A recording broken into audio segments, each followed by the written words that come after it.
Bona nit i benvinguts una vegada més a la tertúlia d'història dels dijous. Avui us parlem la Núria Gómez i jo mateixa, Sandra Cabraspina, i ho fem acompanyats a la part tècnica per Carles Capella. I avui us parlarem d'un llibre que s'ha publicat recentment. I tenim la sort de poder-ne parlar amb l'autora, el que sí és que ho haurem de fer per telèfon. Sí, perquè tot i que l'autora és nascuda a Mataró, és la doctora Coral Quadrada, ella està vivint a Tarragona, crec. Exacte. La Coral Quadrada Major és llicenciada en Filologia i Lletres a la Universitat Nacional d'Educació a Distància en l'any 83. Es va doctorar cum laude en Història Medieval a la Universitat de Barcelona, amb una tesi titulada El Maresme medieval, les jurisdiccions baronials de Mataró i de Sant Vicenç Vilassar, hàbitat, economia i societat del segle X al XIV, que a més va guanyar el Premi Luro d'aquell any, en l'any 87. I bé, de fet, té una extensa... Sí, podríem estar parlant, però ja en parlarem també amb ella. I parlarem d'ella i parlarem de la seva última publicació, que es titula El llibre de la pesta. Llavors, aquest llibre doncs, parla d'aquesta sèrie de malalties i epidèmies que es van anar alternant en el segle XIII fins al XVII i que van deixar un bagatge impressionant de víctimes, no?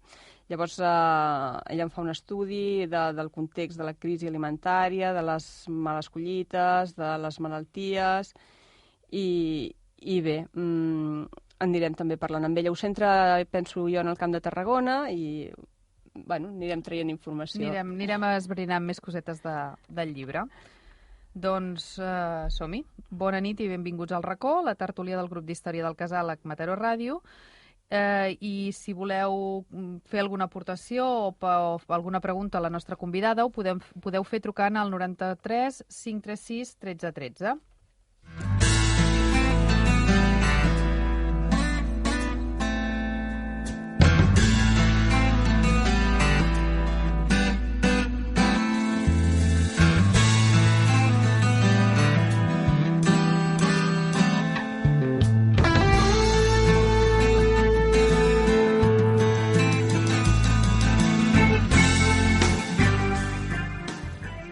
La doctora Coral Quadrada és historiadora, treballa a la Universitat Rovira i Virgili i, com hem dit, ahir mateix presentava la seva última obra publicada, aquí a Mataró, el llibre de la pesta. Bona nit, Coral. Hola, bona nit. Bona nit, moltes gràcies per ser aquí amb nosaltres. Gràcies a vosaltres. Comentàvem que ahir va ser la presentació. Com va anar? Molt bé, la veritat és que estic molt contenta, va ser, com es va dir, com una mica el retorn de la filla pròdiga, però realment doncs, ben retornada i molt ben rebuda. Molt bé, va fer la presentació la Roser Calçal i Cru, sí. I bueno, suposo que em deia la Núria ara mateix que va fer venir molta gent les ganes de llegir de seguida el llibre, Sí, la veritat és que sí, exactament. De fet, aquesta presentació que has fet aquí a Mataró no és la primera que fas del treball, no? Perquè ja l'has presentat també, no?, a altres llocs. Sí, a veure, la primera va ser a Tarragona i la segona a Reus. La tercera ha sigut aquesta a Mataró i després, dilluns que ve, ja serà la quarta a Barcelona. I me n'estan demanant més, però ara jo la veritat és que ja dic que mirem de fer-les ja de cara al setembre, perquè és que si no, no sé. Sí. O sigui, s'està parlant de Tortosa, que això és molt lògic aquí, diguem-ne, on treballo, no? Sí. I Lleida. Déu-n'hi-do. Estarà ben presentat, Sí. Comentàvem que la presentació la va fer la doctora Roser Salicru, però abans de començar la presentació vau fer un vídeo amb unes imatges i una música que t'he de dir que a mi em va agradar moltíssim. Després vaig saber que el muntatge era de la teva filla i les imatges eren del teu germà. O sigui que, de fet, el llibre és una miqueta que queda a casa, no?, tot? Sí. Hi ha col·laboració una mica de tothom, vaja. Però, a veure, és un llibre que el meu germà i jo hem dedicat al meu pare. Sí? i bé, la meva filla va fer disseny i llavors, doncs, sempre cau algun encàrrec, no? Però sobretot, bàsicament, és del Víctor i meu, que he dedicat al pare, sí. Molt bé. Home, jo penso que potser, ara que dius que està dedicat al teu pare, jo crec que si aquí diem que era el doctor Quadrada, tothom aquí a Mataró, molta gent, doncs, sabrà de qui parlem. Sí, oi? Sí, exactament. Crec que sí, i tant. Sí, és molt conegut. Exacte. De fet, el tema de la presentació comença amb aquelles imatges, amb aquella música que, a més, jo crec que era molt, molt impactant. A mi em va agradar. Sincerament, m'ha agradat moltíssim la música. Era un tango, vaig llegir al final, en els crèdits. Però d'alguna manera ja ens va posar com una mica amb la situació, no? Que després la Roser doncs, va explicar molt bé, una miqueta, i de fet jo et dic, a mi em van agafar ganes de llegir-lo, de dir, aviam què explica, no? Però, bueno... De tota manera, jo penso que potser abans que ens posem a parlar del llibre, que està molt bé, podríem parlar una mica de qui és la Coral Quadrada, perquè, clar, és el que dius això del retorn del fill pròdig, no? Potser hi ha gent que t'ha perdut de vista aquí a Mataró, no? Oh, no, sí, és normal que m'hagin perdut de vista, perquè, a veure, jo sí que vinc a Mataró, és que a vegades em diuen, és que no has tornat mai més. És clar que vinc a Mataró, però és que vinc d'una manera, diguem-ne, que jo vaig a casa dels pares i llavors, doncs, quasi, i em moc poc per Mataró, o sigui, no em passejo. I llavors, doncs, vaig allà i estem en família i després, doncs, mira, després me n'entorno. Però, esclar, l'any que ve ja farà 25 anys que estic a Tarragona, per tant, ja és com mitja vida, no? Llavors, doncs, això també té el seu pes. Sí, però jo penso que val la pena recordar això, que ets un Premi Luro, i que la teva tesi era d'aquí, no? Del Maresme. De la terra, del Maresme, no? Sí, i a veure que jo no me'n desdic ni molt menys, jo ho explico sempre a classe i a més ho dic als alumnes, dic, jo la meva tesi té la primera línia, diu exactament si jo he fet i m'he dedicat a escriure aquesta tesi és perquè sóc filla de Mataró, tal qual, i això, vull dir, els hi remarco perquè, evidentment, doncs crec que és important. I quan comença la Coral a dedicar-se a la història i concretament a l'època medieval, no? Què és el que et porta aquí? És una història... Sí, no, quan ho explico també és una cosa curiosa, perquè jo vaig fer la carrera per universitat de distància, o sigui, i això, jo crec que soc de les primeres promocions, o sigui, de les primeríssimes promocions, perquè jo vaig acabar el 83 i amb una, a més, vull dir, jo sempre deia que era la millor universitat, però per defecte, o sigui, vull dir, era tan horrorós estudiant allà perquè no hi havia ni internet ni hi havia res. I després, doncs, si telefonaves, el telèfon comunicava sempre i quasi bé no et contestaven les cartes. Vull dir que llavors tu anaves venuda completament i tenies, doncs, 6 assignatures per curs, cap optativitat de res, i 36 temes per assignatura. Llavors, doncs, allò era fer una oposició de cada assignatura. Esclar, al final aprenies, però aprenies per defecte, o sigui, aprenies ben bé perquè allò era un veritable desastre. El cas és que jo, les dues, on em vaig agafar por, de debò, després no, va ser primer, perquè jo venia de lletres, jo havia començat arquitectura, ho vaig deixar-ho a tercer, i esclar, em vaig trobar amb el llatí, que jo no l'havia fet des de quart de batxillerat, i llavors doncs allò va ser com una mica més pensar, ui, ara que t'estàs complicant la vida. I em vaig prometre a mi mateixa, vaig dir, o això ho treus el mes de juny, o aquesta carrera no és per tu, això d'entrada. I després, un altre d'entrebanc molt fort, però molt fort, que va ser molt pitjor que aquest llatí, o sigui, va ser paleografia diplomàtica. O sigui, jo paleografia diplomàtica i fer-ho sense sense ningú que et guiés i que, a més, diguéssim, i fer-ho sola, com aquell qui diu, no? Doncs ho trobava una muntanya i va ser l'última assignatura que em va quedar i jo cada vegada que ho intentava em veia incapaç, tan incapaç que me'n vaig anar a la Universitat de Barcelona i vaig dir feu-me una homologació de pla d'estudis, perquè aquesta assignatura jo no la trauré mai a la vida, i ja està, em passaré aquí, acabaré aquí. I llavors, doncs, em van fer van mirar-se ben bé el pla d'estudis que jo havia fet, amb el que hi havia, clar que no lligava res de res, i llavors doncs, tenia que fer 6 assignatures per acabar la carrera, per fer-ne una. I el responsable, que era el cap d'estudis, em va dir, això és una veritable bestiesa. O sigui, fes tu com vulguis, però aprova't la prova aquesta que et queda. Però jo estava horroritzada. Llavors, doncs, me'n vaig anar al departament, que no coneixia ningú, i vaig demanar a algú que em pogués donar unes classes un mes. I va ser el Joan Busqueta, que està a Lleida, que després van fer el doctorat junts. I que ell era alumne. A mi la doctora Mateu em va dir, no se preocupe usted que le buscaremos un alumno aventajado. Això me'n recordaré tota la vida. I em va fer un mes de classe, només un mes de classe, no sé, i no sé quina periodicitat, però molt poc.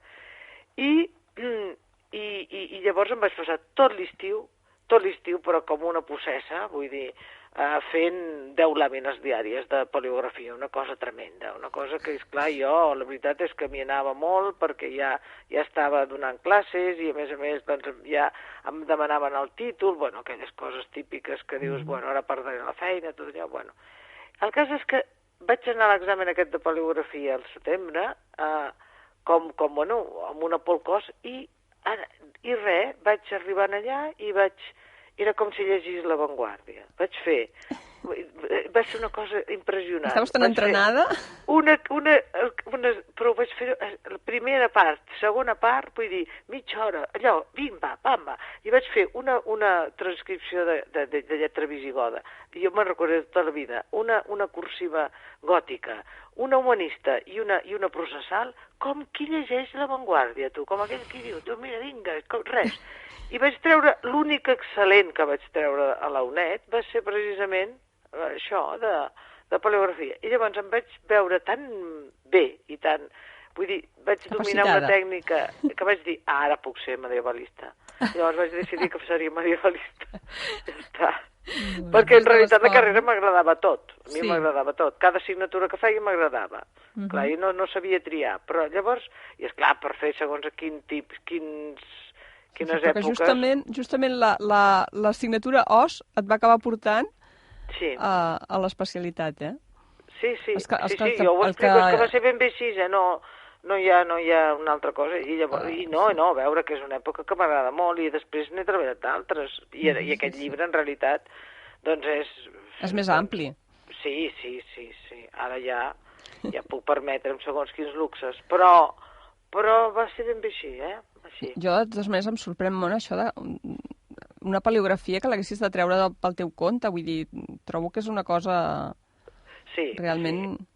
Va ser horrorós. Però en canvi, després, mira, després m'he dedicat a lletres, a lletres molt pitjors, perquè, per exemple, la mercantesca, per exemple, la lletra dels mercaders toscans. Sí. Allò és la cosa més rabiosa del món i jo m'hi poso amb aquella alegria i vinga, ja està.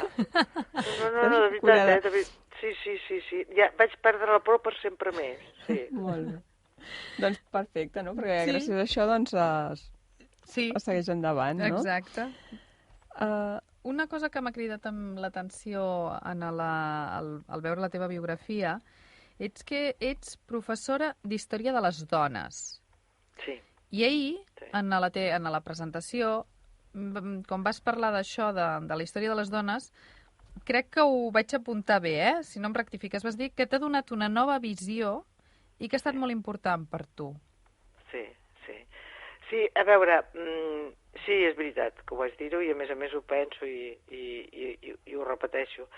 És perquè des de la perspectiva de la història de les dones jo me n'he adonat que la història que es fa normalment i tradicionalment no serveix. I llavors, que t'has de plantejar les coses d'una altra manera, t'has de demanar uns altres perquès. I com que tu has de demanar d'una altra forma, llavors, aquesta visió, diguem-ne, potser una mica com heterodoxa, no?, que de la història, doncs me la plantejo amb molta més facilitat, no?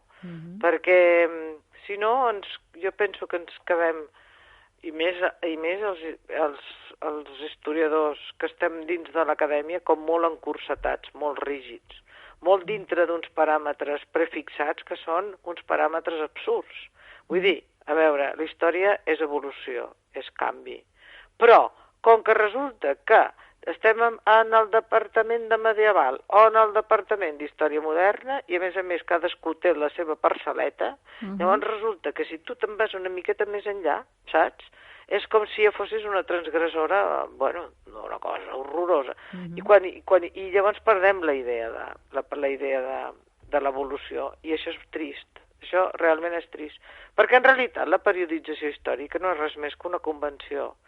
Però vull dir, però és una convenció absurda, vull dir, ho fem per entendre'ns, i per més o menys, però vaja, jo sempre ho dic, i ho dic a classe, a veure, cap persona del segle XV, cap, sabia o va saber que allò que a mi em van preguntar, i això m'ho van preguntar a la UNED, o sigui, en l'examen de segon, de medieval de segon, medieval universal, i eren preguntes, i després un tema a desenvolupar. Doncs les preguntes curtes hi havia una que deia: ¿en qué año acabó la Edad Media? Y tú tenías que contestar: 1453, toma de Constantinopla por los turcos. I ahí de tu, que no contestessis això de la toma de Constantinopla per los turcos. Això és l'animalada més bèstia que he sentit mai. Vull dir, que acabó la Edat Media. Sí, i aquells pobres que estaven allà, m'entens? Tu creus que la gent que estava vivint a Mataró, al castell de Mata, es van enterar que va acabar l'Edat Mèdia? Home, no fem bromes. I llavors nosaltres encara continuem amb aquests paràmetres burros posats al cap. I llavors, doncs, jo penso que això, doncs, no té per què ser. I com que ja tinc l'edat que tinc, perquè no sé si ja ho vaig dir, no? Tanta maduresa, vol dir que, esclar, com que ja sóc àvia, doncs, vale. Però, bueno, escolta, doncs ja arriba un moment que també em puc permetre amb aquests luxes, no?, de dir, a veure, fem una cosa que es vegi els perquès i com canvia tot això. Si després me'n tinc que anar, doncs, del 14 al 17, i després, doncs, encara continuo fins avui en dia, doncs, i què? Si al cap i a la fi, a veure, i això ho pregunto als alumnes i em contesten, em diuen, dic, per què serveix la història? Sí. Per què? I llavors, doncs, em diuen aquelles frases que aprenen, no? Aquelles frases que els ensenyen allò de l'estudi del passat per entendre el present i transformar el futur. I aquestes coses rimbombants, aquestes coses, dic, sí, esteu convençuts d'això. Bueno, i llavors doncs els desmunto i vinga i tal, i discutim i tot això. I al final s'aprenen, no?, el que va dir Pierre Vilar. Pierre Vilar va ser magnífic perquè en una de les entrevistes va dir: he après que la història serveix per llegir el diari. I llavors els dic, i avui en dia la història serveix per llegir el diari, per entrar a internet, per anar al teatre, per mirar la televisió i per anar al cine. Serveix per tot això. Serveix per no deixar-nos enganyar, per exemple, no? Per llegir tot el que els missatges que ens envien de mentides continuades, nosaltres els sapiguem processar d'una altra manera, perquè som historiadors i historiadores. No? Llavors, a mi, que no tinc cap vocació, ni l'he tingut mai, de rata de biblioteca, ni d'antiquari polsós, m'entens? Doncs jo faig història d'una altra manera. Doncs em sembla molt bé, molt interessant, i ja podríem començar a parlar del llibre, Perquè el llibre aquest parla de les malalties que van assolar Europa, no? I dèiem això que era més ampli perquè és això, no? T'ha portat del segle XIII fins al XVII. I en aquest cas també m'agradaria saber com és que t'interesses per aquest tema. Doncs, a veure, el tema en realitat és perquè... Bueno, jo ho explico una mica al principi.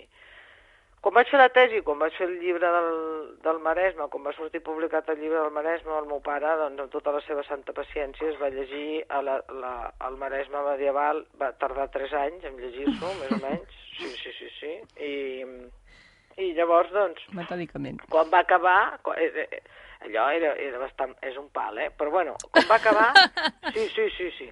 Llavors, sí, perquè, vull dir, jo els alumnes, per exemple, em diuen, m'he llegit la teva tesi, i jo me'l miro i penso, mare meva, aquest m'està fent una rosca, Déu meu, com m'està fent la rosca? Bueno, en fi, llavors, doncs, el meu pare, quan va acabar, diu, això està bastant bé, diu, ara, per què no fas un llibre que expliqui una mica com viu la gent? No? Perquè jo vinga, que si els drets feudals per aquí, els censos cap allà, i totes les coses i tot això. I m'ha quedat una mica el rau-rau. Està clar que quan fas història de les dones ja parles molt més de com viu la gent. Perquè la història masculina és una història i la història femenina, diguéssim, que jo tampoc la divideixo tant així, no? Però vull dir, està vista des d'una altra manera. Les dones jo sempre les enfoco des de la vida i els homes moltes vegades amb aquesta història conservadora i tradicional doncs s'han enfocat des d'una història política i una història militar i una història diferent, no? Els valors han sigut diferents els que s'han realçat per una banda i per una altra. Però llavors, doncs, aquesta cosa que et queda dins, no? Com viu la gent. Llavors jo vaig pensar, en realitat per fer una anàlisi de com la gent reacciona, si agafo una de les catàstrofes més bèsties de la història de la humanitat, llavors doncs em tindré que endinsar ben bé amb com això es viu. I la pesta em anava com un anell al dit, no? Per fer aquest exercici. Jo crec que... De fet, ara parlaves han sortit dues paraules, vida i mort, que hi van estar com molt repetides tota l'estona, no? Vull dir, i de fet a mi em va fer molta gràcia quan vas explicar que quan vas de viatge vas a visitar els mercats i els cementiris. Sí. Que a mi és una de les coses que també m'agrada fer, els mercats i els cementiris, no? I pensava que jo era una mica rara, però veig que no soc única. No. I això que les meves filles ho diuen, Diuen, sí. Què? Ja has anat allò teu? Com si... Allò teu? I jo dic, sí, he anat. I sí, no, jo de sempre. I quan eren més petites... doncs, esclar, ja s'hi van anar acostumant. Després no, després han fet com un rebuig, també, vull dir... El van saturar. Va dir, no volem això tan així, no? Però ja has anat allò teu, sí. Sí. De fet, són els dos conceptes, no? Parlar una miqueta de com... el tema en el llibre, no? De com es vivia i, de fet, de com s'estava morint en aquella època i tot plegat, no? Em va fer molta gràcia doncs, aquest joc i el fet aquest, de la vida i la mort amb el mercat i els cementiris, no? Perquè jo són dos dels llocs que m'agrada visitar i em diuen també que sóc una mica rara. No, és perquè te n'adones ben bé de la mentalitat de la gent. Sí, és ben bé la qüestió de veure com la vida està al mercat, però segons com s'entén la mort, tu veus si aquell poble és un poble, diguem-ne, trist o transcendent o rialler. Vull dir, i els cementiris són tan diferents arreu del món, no? Sí. Doncs val la pena. Sí, és una de les maneres de donar-se'n ben bé de la mentalitat, que és una altra de les maneres de fer història, no? Vull dir, no tanta història econòmica i no tanta d'allò que és molt diferent. Per sort, avui en dia, vull dir, tot ha anat evolucionant d'una forma molt més, vaja, jo faig també historiografia i estic contentíssima perquè, està clar, la història ha donat uns passos gegantins, no?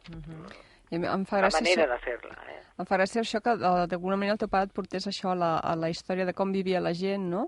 Que a mi em sona com un concepte relativament modern, això que a vegades es parla de la microhistòria, no? De la història quotidiana i això, no? I que que ell ja tenia aquesta inquietud, no?, per, a veure, els de baix, no?, tothom, la gent de cada dia, no? Exacte, sí, I que sí. I que és precisament on es veu això, no?, de que les periodicitats, clar, suposo que es flexibilitzen molt més, no?, també el que comentaves, em sembla que ho vas dir també. És que, per exemple, no estem encara fent uns períodes històrics marcats per esdeveniments polítics absurds, com això de la toma de Constantinoble per los turcos, o, per exemple, la invasió dels àrabs en el 711, o coses d'aquestes així, o sigui, aquestes marques així, diguem-ne. I després després hi ha uns temps molt diferents. O sigui, el temps de l'esdeveniment curt, o sigui, de l'esdeveniment polític és curtíssim, però, en canvi, el temps de les mentalitats és llarguíssim, dura segles. I llavors, esclar, una cosa no té res a veure amb l'altra, no? I això també s'ha de tenir en compte. I bueno, per sort, avui en dia les coses han evolucionat i jo crec que fem una història molt diferent de la que es feia abans i encara el que queda per fer, però molt bé. Una altra de les coses que es va dir és que el llibre feia història global. Ah, sí. Sí, no? Sí. Sí, jo crec que ja quan vaig fer el Maresme jo ja tenia aquesta pretensió, Perquè en aquest cas tu també et centres en una zona, no?, en principi, en una zona concreta. Però és una qüestió de documentació. A veure, jo utilitzo documentació italiana perquè he treballat moltíssim als arxius italians i utilitzo documentació del Camp de Tarragona perquè la tinc a la vora. A veure, de la mateixa manera que abans, quan vaig fer el del Maresme, o quan vaig fer les relacions camp-ciutat, que llavors doncs era sobretot documentació de Barcelona, comparada amb la del Maresme. Vull dir, és també la possibilitat, diguem-ne, d'anar a l'arxiu que tens més sí, llavors la documentació s'agafa doncs d'una zona, que és la que tens propera. I llavors la meva pregunta era d'aquí com anem a la història global de la que parlava el Rafael. Parlem d'aquí, o sigui, l'acotar potser l'espai i el que tenim més a prop potser ens permet parlar més de tot el que s'hi està donant, no? En realitat la documentació italiana parla de coses molt més generals i la d'aquí em dona detall molt més acotat. Però és que jo crec que sempre s'ha de partir d'una documentació concreta. O sigui, la concreció, a veure, el que és més concret i més petit, ens dona el detall, però després la teoria, per dir-ho així, diguem-ne, allò que dèiem, no, amb llenguatge marxista, la superestructura general. Perquè, de fet, estaves parlant de que la documentació és la que tens més a l'abast, la que tens més fàcil accés per poder-la treballar i tal, però d'alguna manera la pesta, en aquest cas, que és una miqueta la malaltia més important, es va viure de la mateixa manera, suposo, a Itàlia, a Catalunya, com a França, entenc jo. Vull dir que, de fet, es poden agafar i canviar de zona i extrapolar d'alguna manera, no? Sí, a veure, aquí hi ha, en aquest llibre, està clar que la pesta és l'eix on gira tot, però després hi ha altres malalties, però és que, curiosament, jo faig molta incidència en la reacció de la gent. I parlo molt del pànic col·lectiu, de les pors, etc. Esclar, si fem una extrapolació perquè s'entengui, a veure, la sida genera el rebuig, el recel i la por tant a Mataró com a Nova York. Sí. És que és això. Vull dir, és que hi ha reaccions que són molt comunes i resulta que hi ha aquesta reacció que està allunyada, diguem-ne, d'espai, no? D'un indret a l'altre, també la podem trobar allunyada en el temps. O sigui, aquell rebuig en la persona que està infectada per el virus de VHS, no? Llavors aquell rebuig social, no? I aquella estigmatització, i fins i tot la culpabilització, i a vegades per via sexual, ens la trobem ja al segle XI amb els leprosos. Sí, sí. I llavors la lepra, que les leproseries, ja els primers hospitals estan fora de les muralles de la ciutat, ben allunyats, i són els primers hospitals que es vesteixen, I llavors ben lluny i tot això, es diu que es transmet per via sexual, perquè l'Església sempre condemna per via sexual. I qualsevol cosa d'aquestes li serveix també per condemnar, estigmatitzant pràctiques sexuals que en cada moment ha considerat promíscues, degenerades, fora de la voluntat divina, etc. I això, vull dir, parlo de Mataró i Nova York de cara a la sida, però és que és igual, vull dir, parles de lepra, doncs, a Florència i en aquí, no? I del segle XI al segle XIV i la gent continua apartant-se amb la mateixa por i amb la mateixa angúnia, no? Del leprós, que a més, doncs, hi ha aquelles coses tan simpàtiques de que tenen que anar pel carrer amb una campaneta, sí, anunciant que arriben, perquè ells van a demanar almoina perquè la gent pugui fugir. Exacte, sí, és veritat. Però el tema una mica del tema del llibre també parlava o explicaven que no només és història, sinó que també hi ha altres ciències, no? Com humanitats, medicina, demografia... Vull dir, de fet, una de les coses és quan l'índex, a veure, no ho recordo amb exactitud, però parlaven de que hi ha capítols de les malalties, però també dels remeis i de les prevenció una miqueta, no? No només és allò la malaltia que provoca, sinó què s'està fent per evitar aquestes malalties o quins mitjans s'estan utilitzant, no? La medicina del moment, exacte. No? La medicina d'aquell moment i amb el que se sabia en aquell moment. I, esclar, hi havia coses que més o menys estaven més o menys en els nostres ulls d'avui en dia, no?, estarien més o menys encertades. N'hi havia d'altres, doncs, que, esclar, que desconeixien moltes coses i que, per tant, doncs, no les encerten tant. O sigui, hi ha, per exemple, no sé, jo me'n recordo que hi ha aquí unes receptes amb totes les virtuts del romaní, i el romaní serveix per tot. O sigui, ho cura tot, no? Bé, jo no dic jo que el romaní no curi algunes coses, però, esclar...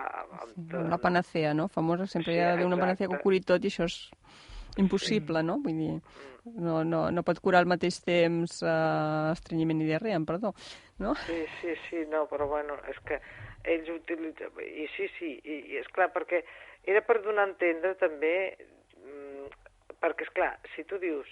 Hi ha tota aquesta gent que es comporta d'aquesta manera, que quan un sospiten que està empastat, tota la família fuig. Que, a més, tenen només en el cap allò de lungo tarde, o sigui, allò de fuig el més lluny possible i tarda al màxim a retornar. A totes aquestes coses dius, bueno, aquesta cosa, aquest embogiment, no?, col·lectiu, aquesta pèrdua de nord completa, pèrdua de totes les formalitats, de tots els llaços, els vincles. Pensem, és que, esclar, hi ha coses que són encara molt més greus que les d'avui en dia. Avui en dia som tan individualistes que segons què no ho entenem. Però allò va ser un daltabaix social tremendo, en el sentit de que eren societats on els vincles de solidaritat eren fortíssims. Com si fossin, per entendre una mica, diguem-ne, extrapolant-ho, no?, amb totes les reserves, però actuaven de forma bastant clànica, com els gitanos avui en dia.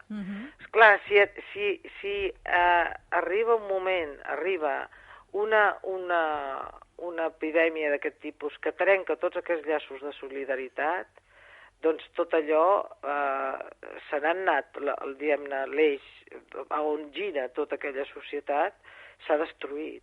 Llavors allò és terrible, és que s'acaba el món. Ells estan convençuts que s'acaba el món, eh?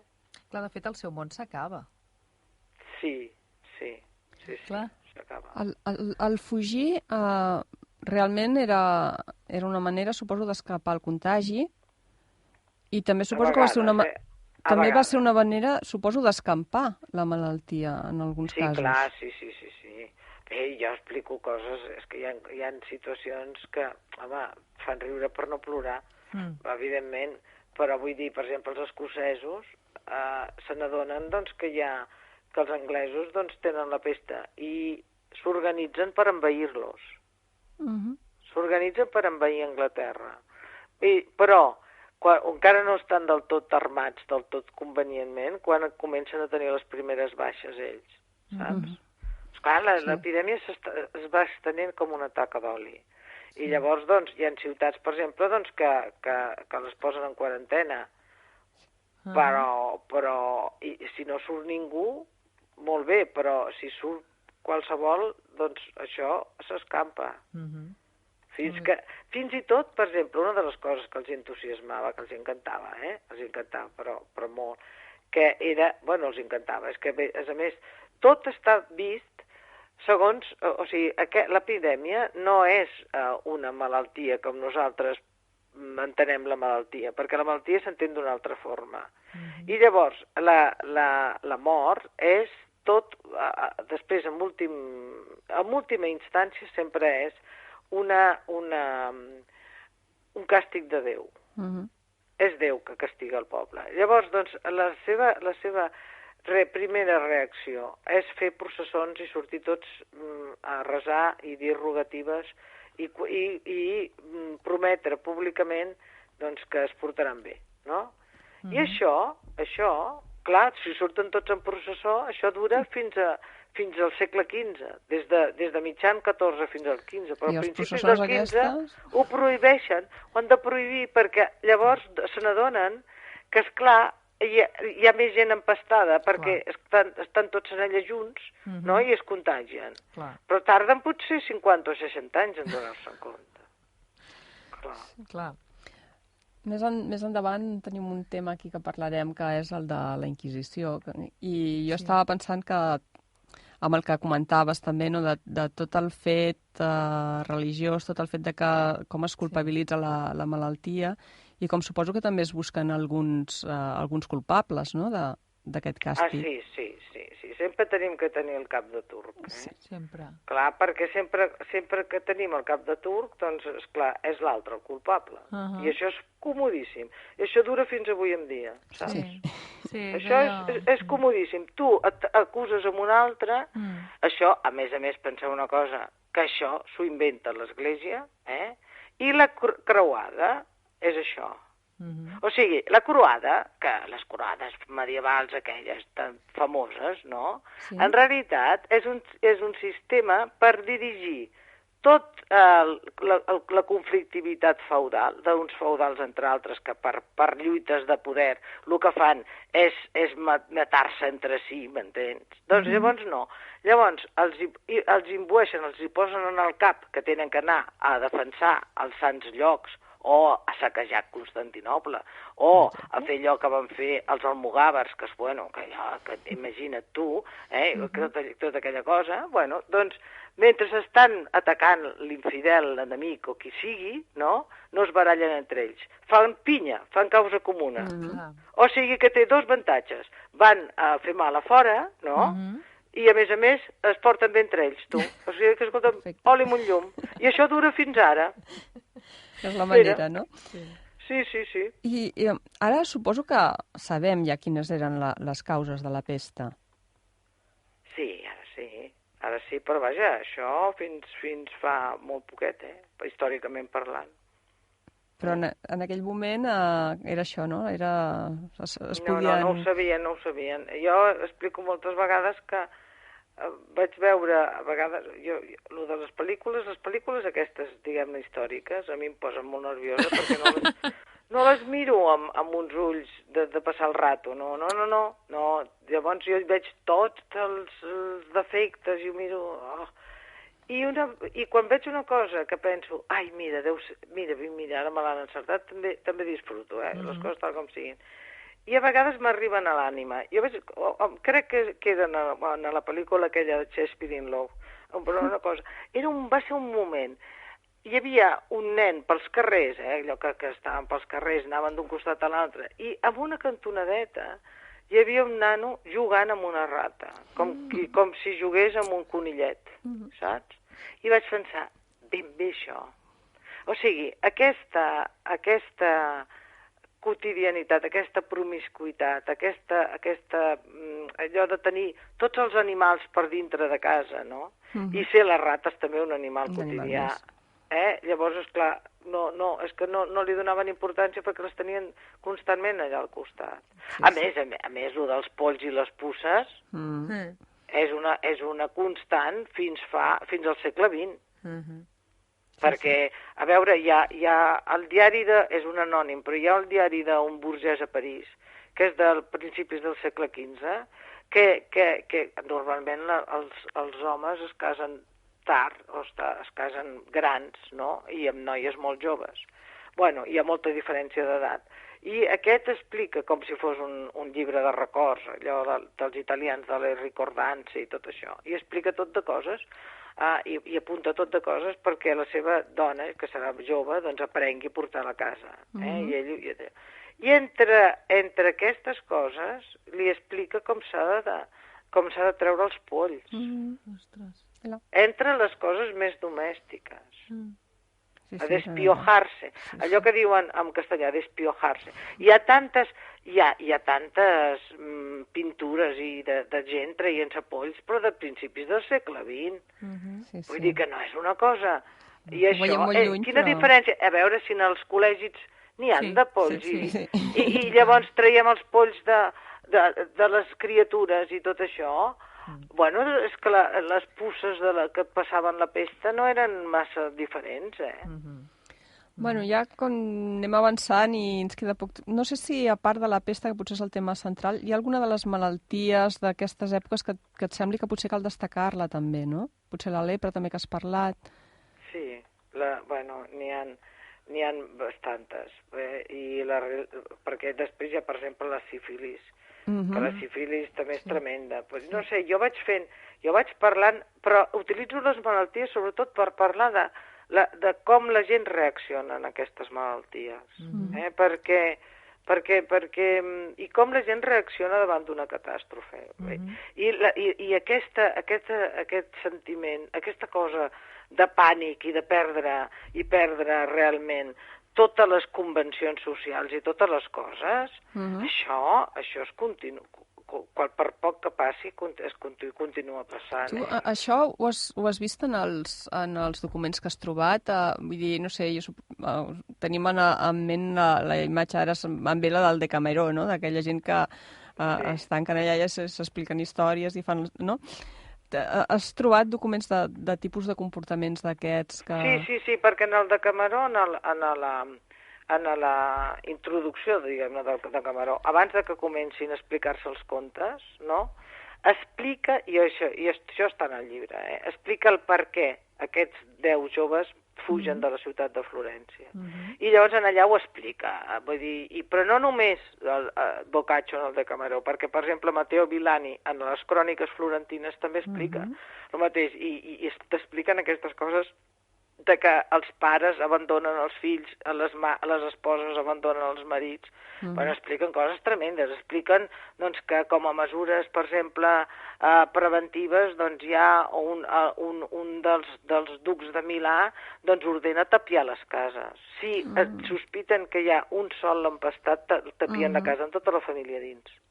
Sí, és allò del campi qui pugui i salvar-se I esclar, a veure, si et tapien la casa allà i no pots sortir, et moriràs, si no és de pesta, et moriràs de gana. Sí, no? Sí, de morir-te et mors segur, no?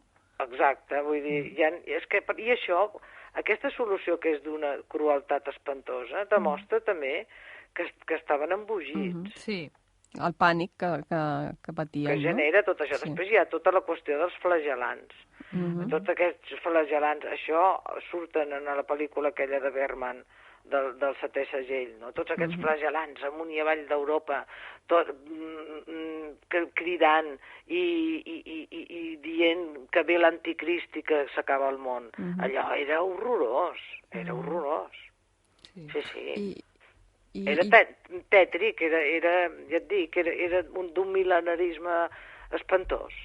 I tot això una mica com s'acaba, com se surt d'aquest pou que... Dura molt, dura molt perquè, o sigui, dura fins ben bé al segle XIX. I a veure, i de pesta encara n'hi ha, De pesta encara n'hi ha. Perquè hi ha la pesta porcina i no li donem la importància. Hi ha alguns brots petits de pesta, doncs, i diguéssim que encara apareix en alguns llocs de la Índia, en alguns llocs d'Àfrica i de Sud-amèrica. Però, esclar, es tracta d'una altra manera i hi ha Home, però també ha evolucionat la medicina i possiblement jo crec que per això, de totes maneres, creu que ha quedat en el subconscient col·lectiu, perquè les pel·lícules de tant en tant de virus que s'escampen solen ser èxits, Vull dir que ho devem tenir tots. Sí, hi ha coses d'aquestes, bueno, que sí que queden en l'inconscient col·lectiu, i tant que sí.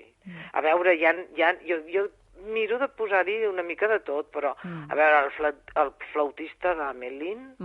Cert. Allò d'aquell flautista que, com que resulta que pacta amb el poble, que és el poble de Hamel, a Alemanya, Llavors, doncs, que pacta que els hi traurà les rates i com que després no el paguen s'endú els nens. Això és una al·legoria a les rates i a la pesta. Sí, tant. Cert. I després, per exemple, aquí a Tarragona, hi ha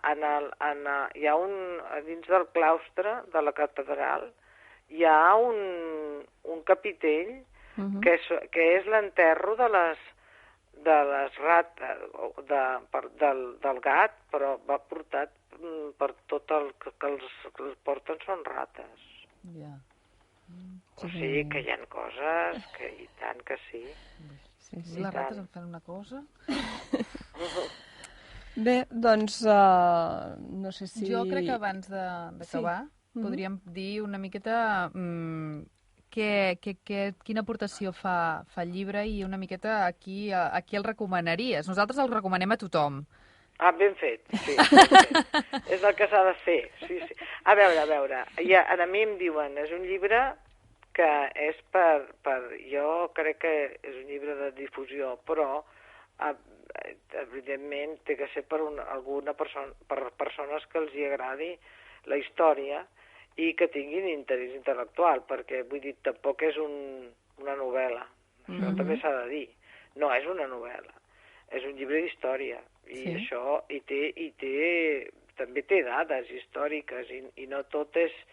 I a més no és una novel·la històrica, O sigui, no és allò de trobar un argument i una trama i no. Però jo penso que hi ha molta gent que el pot llegir i disfrutar moltíssim. Això sí.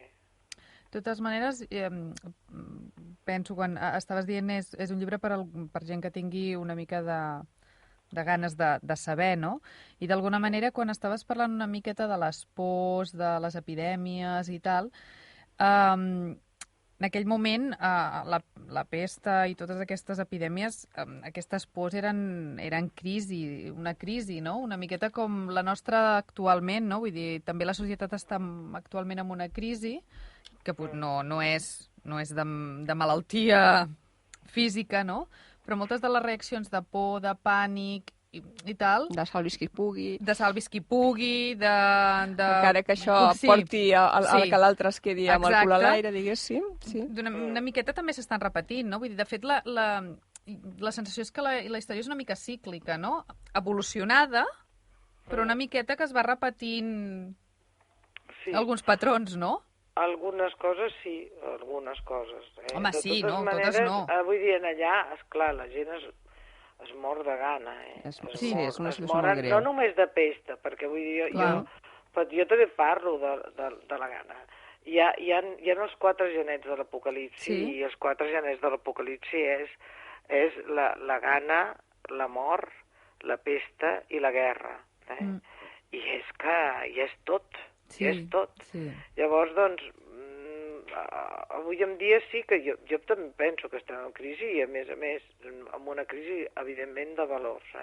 Sí, per mi és de valors, també, sí. És de valors. I llavors, doncs, sí que podríem fer una mica de comparativa amb aquesta crisi del segle XIV, i jo penso que aquesta gent, les crisis són molt lentes, i llavors, doncs, tampoc es van adonar ben bé del que passava, perquè a vegades, doncs, agafen diverses generacions.